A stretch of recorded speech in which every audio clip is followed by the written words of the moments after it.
Ajatuksia ja tarinoita juurettomuuden tunteesta, henkisestä kasvusta, mielenterveydestä ja elämästä. Erityisesti oman näköisestä ja tuntuisesta elämästä. Mistä ja miten sen löytää, entä mitä se vaatii. Mä oon Janni ja mä toivotan sut tervetulleeksi mukaan tälle matkalle luomaan sun näköistä elämää tutustuen itseesi askel kerrallaan. Ei ottaen itseään niskasta kiinni, vaan hellästi kädestä, rakkaudella. Tämä on Rootless Podcast.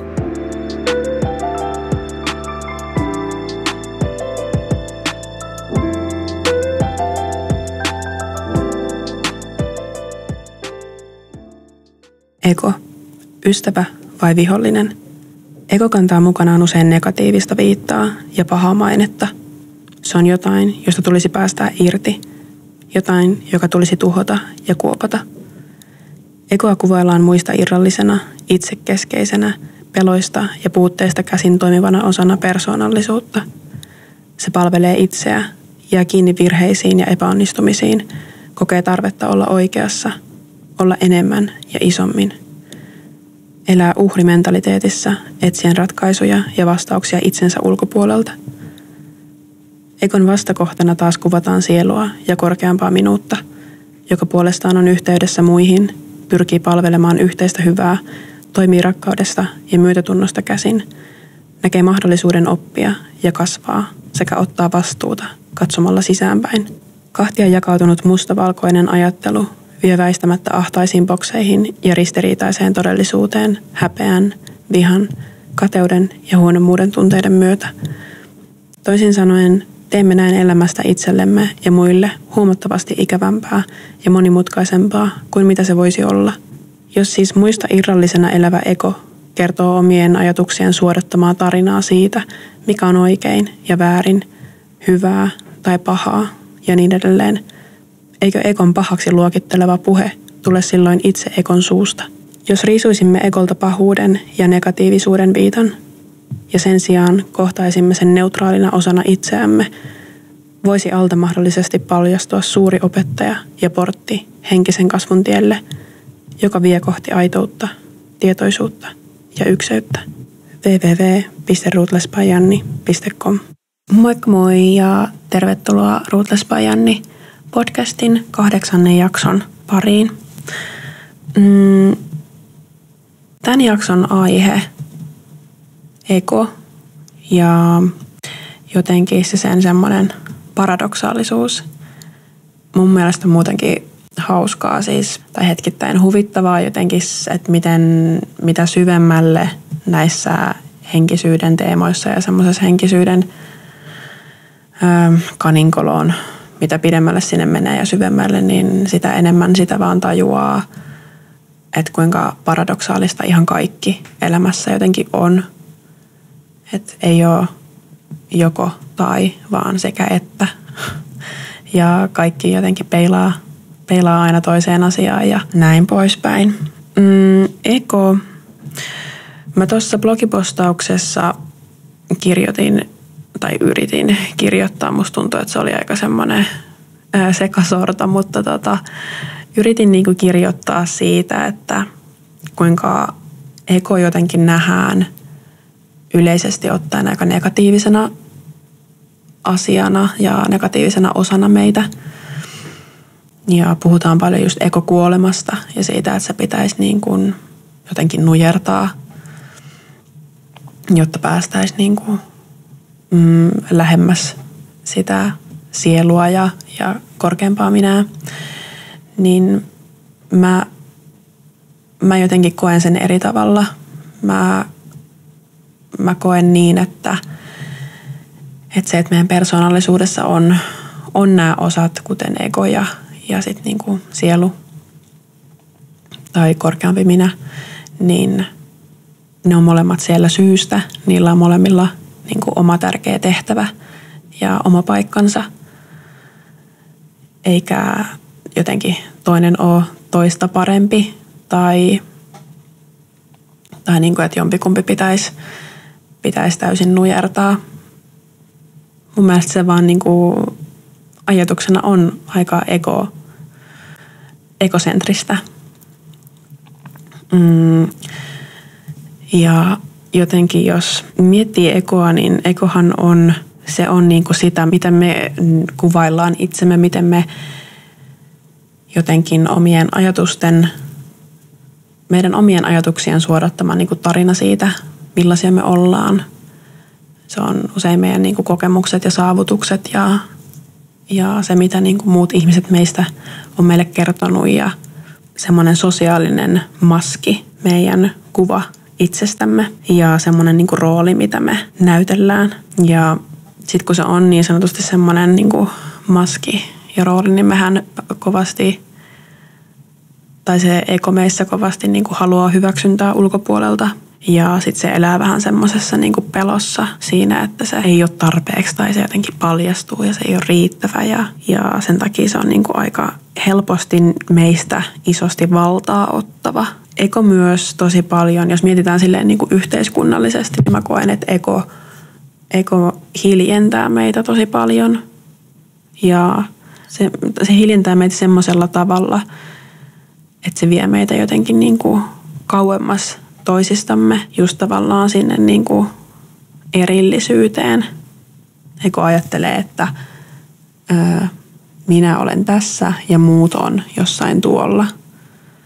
Ja sitten sen kautta tulee tavallaan se oma erityisyys ja että me ei olla jotenkin niin yhteydessä niihin muihin. Ja se on se, missä niin kuin isosti mennään vikaan, että jos me päästäisiin sen egon yli sille puolelle, että me voidaan puhua ja olla avoimia pelkäämättä sitä, että meitä jotenkin tuomitaan tai että se, mitä me tehdään, on väärin ja pahasta ja ei hyväksyttävää, niin me voitaisiin niinku puhua sellaisista asioista, mitkä tuo meitä kollektiivina niinku enemmän yhteen. Mikäänhän ei ole jotenkin parantavampaa kuin kuulla ja tulla kuulluksi. Ja se tuo niinku meitä ihmisiä toisiamme lähemmäs. Musta tuntuu, että me ollaan myös niinku jotenkin nykyyhteiskunnassa niinku ihmissuhteissakin tosi jotenkin armottomia niinku virheille.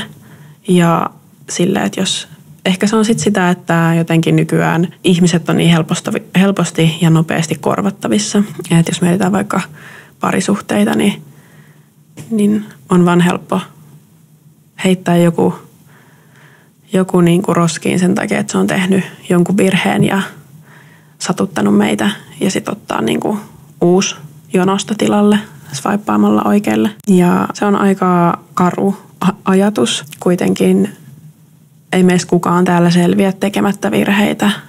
Ja jotenkin tämän koko niin kuin maailman pointti ja elämän pointtihan on se, että me tehdään virheitä ja me opitaan niistä. Ja sen myötä niin kuin parannetaan meidän toimintaa ja pystytään niin kuin miettimään, että missä meni vikaan, tekemään parempia valintoja, olemalla armollisempia ja antamalla anteeksi. Ja sitten jos miettii ihmissuhteitakin, on se sitten niinku parisuhde tai ystävyyssuhde tai perhesuhde, mutta sekin jotenkin, että jos kokee, että on itse toiminut väärin tai tehnyt virheen ja satuttanut toista tai kokee itse, että se toinen ihminen on tehnyt niin se, että siitä voisi tavallaan heittää sen tuomitsemisen ja syyllistämisen ja semmoisen sivuun, niin sanotusti laittaa sen oman egon hetkeksi sivuun ja keskustella asioista avoimella mielellä ja jotenkin silleen niin kuin antaa sitä tilaa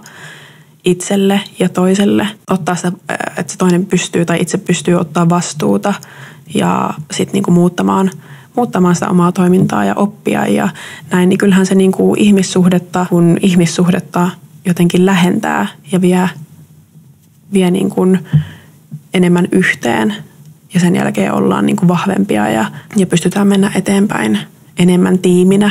Ja sitten myös jotenkin tuohon niin kuin virheiden tekemiseen ja epäonnistumiseen liittyen, niin yksi semmoinen yhteiskunnallinen asia, mikä on mun mielestä aika hirveä ja mä en tiedä, onko tämä tosi jotenkin unpopular opinion, mutta anyway, niin on cancel-kulttuuri. En tiedä, onko se tällä hetkellä niin pinnalla, mutta musta tuntuu, että joitakin vuosia sitten se oli jotenkin tosi trendaavaa. Ja kyllä se varmasti on edelleen semmoinen asia, mitä niin kuin pelätään mediassa ja sosiaalisessa mediassa. Ja varsinkin, jos ollaan niin kuin millään tavallaan tunnettu, tai jos ihminen on tunnettu, niin se on varmasti semmoinen niin kuin pelko. Ja se on mun mielestä jotenkin tosi rumaa ja armotonta. Mä ymmärrän siinä sen pointin, että halutaan, että jotenkin ihmiset ottaa vastuuta omista teoista ja omista sanoistaan, mutta jotenkin sekin voitaisiin hoitaa niin paljon paremmin kuin sillä, että ihmisistä kaivettaisiin kaivamalla lokaa, jota tuodaan sitten niinku esille sillä tavoitteella, että toista pystyttäisiin niinku mahdollisimman isosti sheimaamaan ja sitten ei anneta niinku edes mahdollisuutta tavallaan henkilölle ottaa sitä vastuuta ja toimia paremmin ja muuttua ja kasvaa. Et jotenkin mä koen ja näen sen cancel-kulttuurin tosi semmosena toksisena ja ekosentrisenä asiana, mikä ei millään tavalla meitä niin kuin meidän kenenkään yksilön tai kollektiivin hyvinvointia kyllä vie eteenpäin tai nosteta. Ja jo omalla kohdalla on niin sanotusti käynyt läpi ekokuoleman. Mä nyt en tykkää kutsua sitä kuolemaksi, koska jotenkin mä en näe enkä usko sen olevan niin, että se jotenkin kuolee pois. Se on niin kuin enemmänkin aina läsnä, mutta se millainen ote sillä on susta, niin se voi muuttua. Ja just mä tykkään ehkä enemmän käyttää niin kuin kuvailua, että ego on niin sanotusti murtunut tai pirstaloitunut. Ja sen myötä sitten sen negatiivinen ote itsestä on hellittänyt tai jäänyt sivuun.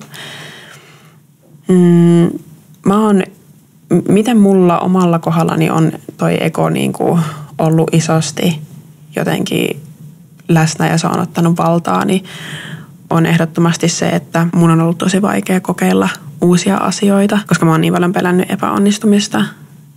Ja se on ollut siis ihan niin kuin nyt ajateltuna tosi naurettavaa, että mä oon niin kuin kärsinyt semmosista järkyttävistä itkupotkuraivareista ja niin kuin tyyliin vuorokauden mököttänyt muille ihmisille siitä, että mä oon kokeillut jotain ja sitten mä en ole osannut sitä, koska mä oon tuntenut niin suurta häpeää ja jotenkin huonommuuden tunnetta siitä, että mä en ole osannut jotain asiaa, mitä mä kokeilin ensimmäistä kertaa, niin heti täydellisesti. Ja sitten semmoinen, niin kuin, minkä kanssa kärsii ajoittain tai taistelee ajoittain, on just se, että jotenkin ajattelee, että muut ihmiset ajattelee musta asioita X ja Y. Ja sitten jotenkin se estää sitä omaa niin kuin toimintaa. Estää tekemästä asioita tai puhumasta asioista tai mitä tahansa, kun oikeasti fakta on se, että ketään ei kiinnosta. Ja me voidaan niin kuin jokainen tavallaan toteuttaa itseämme just niin kuin me halutaan. Ja mitä enemmän me tehdään, niin sitä enemmän tavallaan me myös saadaan sitä hyväksyntää jotenkin ulkopuolelta. Mä uskon isosti niin, koska silloin me ollaan itsellemme rehellisiä ja silloin muut ihmiset voi nähdä meidät semmosena kuin me oikeasti ollaan, eikä jonkun itse rakentamamme sosiaalisen maskin läpi, mikä ei ole totta. Ja se on kyllä jotenkin toi niin kuin epäonnistumisen pelko. Se ei kyllä lähde millään muulla kuin epäonnistumalla. Sillä, että sä vaan pistät niin kuin itsesi likoon ja yrität asioita ja jotenkin niin kuin pistät itsesi tilanteisiin, jossa sä epäonnistut. Sitä pelkoa kohti, niin sittenhän sen on pakko tavallaan niin kuin pienentyä ja lopulta poistua pois. Ylipäänsä niin kuin pelkohan yhdistetään tosi paljon just egoon, niin se on kyllä muutenkin semmoinen asia, minkä kanssa mä mietin. Mun yksi niin kuin motoista on, että be afraid and do it anyway. Että jotenkin sen pelon ei pidä antaa määrittää sitä, miten me esimerkiksi toimitaan elämässä, koska jotenkin se pelko on hetkittäin niin järjetöntä. Sillä ei ole niin kuin mitään pohjaa, mitään perää. Ja jos me jätetään asioita tekemättä vaan sen takia, että me pelätään jotain, niin se on hyvin todennäköistä, että joskus tulee se hetki, kun me kadutaan sitä, että me ei tehty jotain vaan sen takia, että meitä pelotti. Ja sitten kun pääsee jotenkin sen pelon päälle siinä, että sehän on tunne. Ja tunnehan ei ole millään tavalla niin kuin todellisuutta. Ja meillä on mahdollisuus hallita niitä meidän tunteita, niin se avaa paljon ovia ja pienentää sitä pelkoa ja sen niin kuin kontrollia meihin. Myös tämän niin kuin podin tekemisessä ja blogin kirjoittamisessa ja kaikella tapaa tähän suuntaan, mihin mä oon lähtenyt, että mä yritän mennä itseni ja toteuttaa niitä asioita, mitkä mä koen semmoiseksi, mitkä jotenkin tuntuu semmoisena läikähdyksenä jossain syvällä sydämessä, niin kaikessa niissä on ollut järjettömän iso pelko. Mutta sitten kun on vaan niinku ruvennut pelosta huolimatta toimeen ja se, että näitä jaksojakin viikko toisensa jälkeen vaan julkaisee ja joka ikisen jakson jälkeen mulla on hyvin usein se, että mulla on tyyli uneton yö tai mä oikeasti niinku tärisen peloissani kotisohvalla, kun mä mietin, että okei, tapahtuuko nyt jotain kauheata, kun mä julkaisen tämmöisen. Ja sitten fakta on se, että oikeasti yhtään mitään ei tapahdu. Että se pelko on hetkittäin vaan jotenkin niin hassu. Ja se, että sille vaan vaikka niin kuin nauraa, sekin auttaa. Se pienentää sitä. Se, että jotenkin kaikki niin kuin siihen ekoon liittyvän myös, että jotenkin sen osaisi ottaa enemmän silleen huumorin kautta. Se pienentää sitä sen niin kuin negatiivista otetta itsestä. Mun oma kokemus siitä pahan ekon murtumisesta se lähti oikeastaan siitä, kun mun kohdalle osui kirja kirjailijalta nimeltä Wayne V. Dyer. Ja kirjan suomennettu nimi on Löydä henkinen minäsi. Ja se oli kirja, joka muutti tosi ison osan jotenkin siinä, miten mä näen ja koen kaiken. Se veti tosi syviin vesiin ja sen kirjan jälkeen oli jotenkin tosi semmoinen iso tyhjyys. Ja siinä kirjassa tämä Wayne pureutuu siihen, että miten luoda enemmän niin kuin henkisesti suuntautuneen lähestymistavan elämään semmoisen ekosentrisyyden sijaan. Ja se oli siis, mä suosittelen kuuntelemaan, jos yhtään kiinnostaa tämä jotenkin niin kuin eko ja ekon niin kuin purkaminen ja se, että miten päästä niin kuin ekosentrisestä ajattelutavasta ja elämästä irti, niin mä suosittelen tosi paljon kuuntelemaan sitä kirjaa. Mulla kesti kuunnella se kirja varmaan joku 5 vuotta, koska mä aina kuuntelin hetken ja sitten mä syvennyin siihen ja upposin niihin ajatuksiin ja jotenkin lähdin luomaan omaa identiteettiä itsestä ja käsitystä maailmasta ylipäänsä ihan uudestaan. Siinä niin kuin mentiin siihen, että mikä tavallaan se sun identiteetti on, jos se ei ole mitään sitä, mitä sä oot niin kuin kuvitellut sun elämässä aikana. Just siihen, että kuinka me ei olla meidän nimi tai me ei olla meidän niin kuin, ajatukset ja meidän tunteet ja me ei olla meidän keho, koska nämä on kaikki asioita, jotka voi niin kuin muuttua, ne on helposti muutettavissa ja ne muuttuu ja elää. Että eihän me voida olla mitään, mikä ei ole niin sanotusti semmoista niin kuin pysyvää. Ja sen myötä, kun on sitten tehnyt sitä semmoista työtä tämän oman ekon kanssa, niin mä sanoisin, että parhaita semmoisia asioita, mitä siitä on tullut, on se, että kuinka jotenkin sitä ei enää niin kuin loukkaannut asioista läheskään samalla tavalla kuin joskus on loukkaantunut. Ei ole semmoista tarvetta niin kuin olla asioista oikeassa tai niin kuin voittaa jotain väittelyitä tai keskusteluja tai ei ole tarvetta olla niin kuin todistelemassa itseään ja jotenkin paremmuuttaan ja hyvyyttään ja sitä, että olisi jotenkin isompi ihminen. Ja muutenkin ei ole niin kuin tarvetta saada jatkuvasti jotenkin lisää ja enemmän ja isommin. Sitä myös on pystynyt olla jotenkin itselleen paljon armollisempi. Ja se, että mitä just muut ihmiset ajattelee ja se semmoinen oma niin kuin maine, niin se on hyvin, hyvin pieni osa, mitä se enää niin kuin omissa ajatuksissa, millaista roolia se niin kuin pelaa. Mutta silti vaikka on kokenut semmoisen oman ekon murtumisen, niin ei se silti ole mihinkään kadonnut. Että silti se ego on siellä ja välillä se tulee niin kuin, isommin esiin kuin taas toisissa hetkissä. Ja mä koen, että se on niin kuin myös hyvä asia, että se on siellä. Sillä on niin kuin just tärkeä tehtävä ja oma paikkansa ja aikansa. Mutta se, mitä siitä tavallaan sen murtumisesta on hyvää tullut, niin se, että jotenkin sitä pystyy myös navigoimaan paljon helpommin sen oman ekon niin kuin,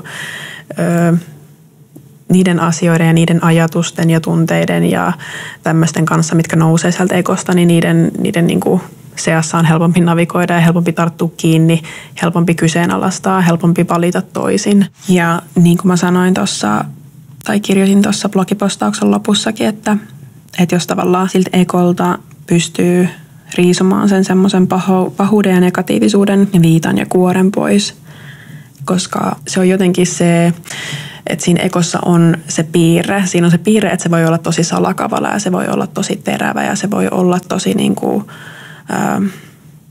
toksinen ja jotenkin aiheuttaa paljon pahaa.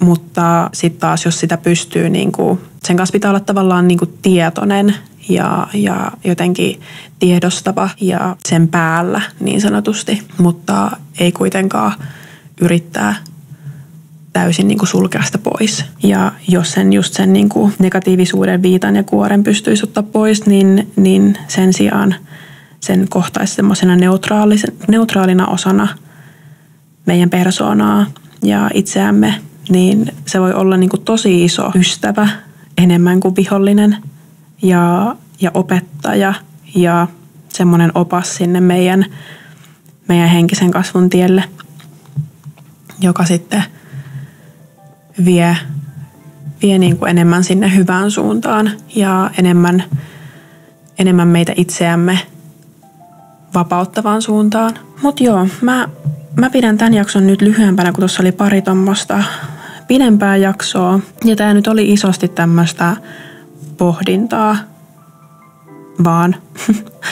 Mutta hyvä hei joskus näinkin. Kiitos tästä jaksosta. Ja palataan taas seuraavan jakson parissa.